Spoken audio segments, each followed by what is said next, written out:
یہ فرمائیے کہ اگر امام کے پیچھے مقتدی سے کچھ سہو ہو جائے تو وہ کیا کرے؟ ایسی صورت میں مقتدی کے ذمے اپنے سہو سے سیدھے سہو واجب نہ ہوگا. ٹھیک.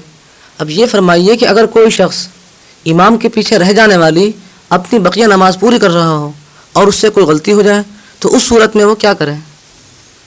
ایسی صورت میں وہ اپنی نماز کے آخری قاعدے میں سیدھے سہو نہ کرے، کیونکہ اب اس پر سیدھے سہو واجب نہیں. ٹھیک. قاری صاحب سیدھے سہو کے متعلق تمام مسائل تو میں سمجھ گیا. اب یہ فرمائیے کہ سیدھے تلاوت کسے کہتے ہیں؟ تلاوت کے معنی پڑھنے کے ہیں. قرآن شریف میں چند مقامات ایسے ہیں جن کے پڑھنے یا کسی کو پڑھتے ہوئے سننے سے سجدہ کرنا واجب ہو جاتا ہے. ٹھیک. اسے سجدہ تلاوت یعنی قرآن پاک پڑھنے کا سجدہ کہتے ہیں. یہ فرمائیے کہ وہ کتنے مقام ہیں جن کو پڑھنے یا سننے سے سجدہ واجب ہو جاتا ہے؟ تمام قرآن مجید میں ایسے 14 مقامات ہیں جن کو 14 سجدے بھی کہتے ہیں. ٹھیک. اور صرف 2 پارے ایسے ہیں کہ جن میں 2 مقامات پر سجدہ تلاوت آئے ہیں. وہ یہ ہیں پارہ نمبر 19 اور پارہ نمبر 30. ٹھیک. قاری صاحب یہ فرمائیے کہ اگر نماز کے باہر سجدے کی آیت ہم پڑھیں یا سنیں تو یہ فرمائیے کہ کس وقت اور کس طرح ہم سجدہ ادا کریں؟ اس صورت میں بہتر تو یہی ہے کہ جس وقت سجدے کی آیت پڑھی ہے اسی وقت سجدہ کر لیجئے. لیکن اگر اس وقت نہ کیا جب بھی کوئی گناہ نہیں. ٹھیک. ہاں سجدہ کرنے کا ارادہ دل میں رکھیے اور جب موقع ملے کر لیجئے. ویسے تاخیر سے کرنا یعنی دیر سے کرنا مکروہ ہے. قاری صاحب یہ فرمائیے کہ سجدہ تلاوت کرنے کا طریقہ کیا ہے؟ طریقہ سنیے. کھڑے ہو کر تکبیر کہتے ہوئے سجدہ کریے اور پھر تکبیر کہتے ہوئے اٹھ کھڑے ہوئیے. لیکن اگر بیٹھے بیٹھے سجدے میں گئے اور سجدے سے اٹھ کر بیٹھ گئے تب بھی سجدہ ادا ہو گیا.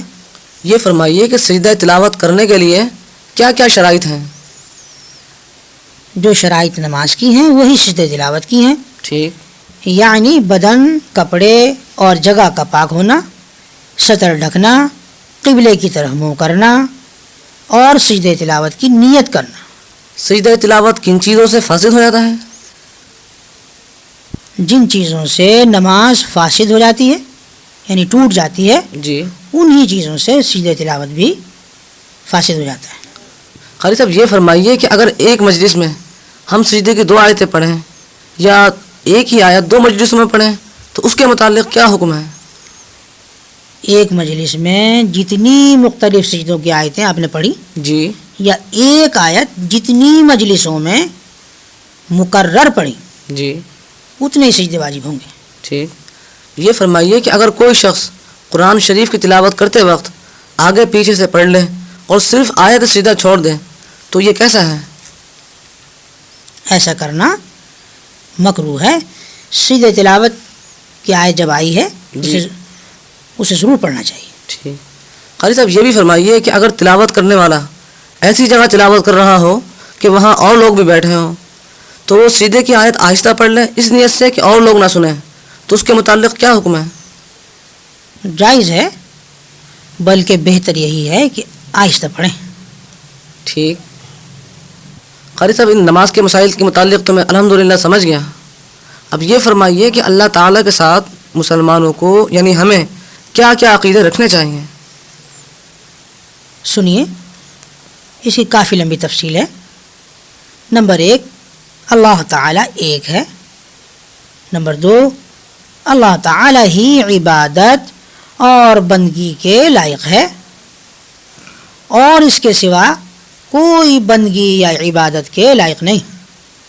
نمبر 3 اس کا کوئی شریک نہیں. نمبر 4 وہ ہر بات کو جانتا ہے، کوئی چیز اس سے پوشیدہ یعنی چھپی ہوئی نہیں. بیش.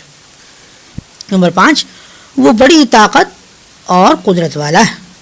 نمبر 6، اسی نے زمین، آسمان، چاند، سورج، ستارے، فرشتے، آدمی، جن، غرض تمام جہان کو پیدا کیا ہے، اور وہی تمام دنیا کا مالک ہے۔ صحیح۔ نمبر 7، وہی مارتا ہے، وہی جلاتا ہے، یعنی مخلوق کی زندگی اور موت اسی کے حکم سے ہوتی ہے۔ نمبر 8، وہی تمام مخلوق کو روزی دیتا ہے۔ نمبر 9، وہ نہ کھاتا ہے، نہ پیتا ہے، نہ سوتا ہے۔ سبحان اللہ۔ نمبر 10، وہ خود بخود ہمیشہ سے ہے اور ہمیشہ رہے گا۔ نمبر 11، اس کو کسی نے پیدا نہیں کیا۔ نمبر 12، نہ اس کا باپ ہے، نہ بیٹا، نہ بیٹی، نہ بیوی، نہ کسی سے اس کا رشتہ ناتا۔ وہ ان تمام تعلقات سے قطعی طور پر پاک ہے۔ نمبر 13، سب اس کے محتاج ہیں، وہ کسی کا محتاج نہیں، اور اس کو کسی چیز کی حاجت نہیں۔ ٹھیک۔ نمبر 14، وہ بے مثل ہے، کوئی چیز اس کے مشابہ یعنی اس جیسی نہیں۔ نمبر 15، وہ تمام عیبوں سے پاک ہے۔ نمبر 16، وہ مخلوق جیسے ہاتھ، پاؤں، ناک، کان اور شکل و صورت سے پاک ہے۔ اس نے فرشتوں کو پیدا کر کے دنیا کے انتظاموں اور خاص خاص کاموں پر مقرر فرما دیا۔ نمبر 17، اس نے اپنی مخلوق کی ہدایت کے لیے پیغمبر بھیجے کہ لوگوں کو سچا مذہب سکھائیں، ٹھیک اچھی باتیں بتائیں اور بری باتوں سے بچائیں۔ ٹھیک۔ اب یہ فرمائیے کہ ملائکہ یعنی فرشتے کون ہیں؟ ملائکہ یعنی فرشتے اللہ تعالیٰ کی ایک مخلوق ہیں۔ وہ نور سے پیدا ہوئے ہیں، ہماری نظروں سے غائب ہیں، یعنی نظر نہیں آتے، ٹھیک۔ نہ مرد ہیں نہ عورت، یعنی ان کی کوئی جنس نہیں۔ ٹھیک۔ اللہ تعالیٰ کی نافرمانی اور گناہ نہیں کرتے، جن کاموں پر باری تعالیٰ نے انہیں مقرر فرما دیا ہے انہی میں لگے رہتے ہیں۔ یہ فرمائیے کہ فرشتے کتنے ہیں؟ فرشتوں کی گنتی اللہ تعالیٰ کے سوا کوئی نہیں جانتا۔ ہاں اتنا ہمیں معلوم ہے کہ فرشتے بہت ہیں، اور ان میں سے 4 فرشتے مقرب یعنی اللہ تعالیٰ کا قرب رکھنے والے، قریب رہنے والے اور مشہور ہیں۔ یہ مقرب اور مشہور 4 فرشتے کون کون سے ہیں؟ مقرب اور مشہور 4 فرشتوں کے نام سنیے۔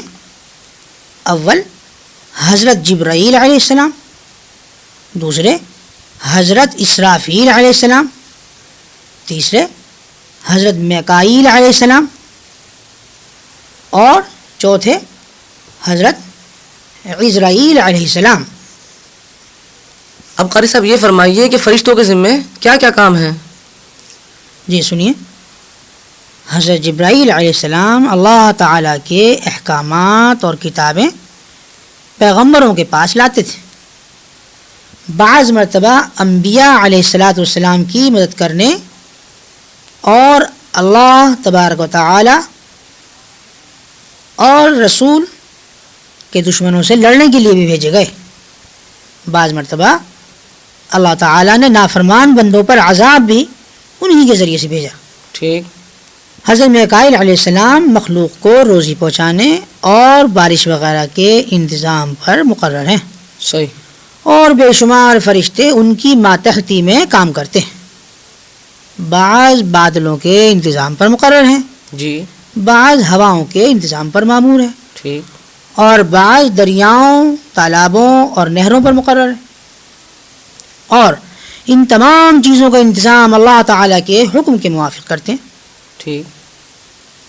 حضرت اسرافیل علیہ السلام کے متعلق سنیے، آپ کے ذمہ یہ کام ہے کہ آپ قیامت کو سور پھونکیں گے، جس کی آواز سے تمام دنیا کے زندہ اور مردہ انسان اور جن اس آواز کی طرف متوجہ ہوں گے اور اس طرف لپکیں گے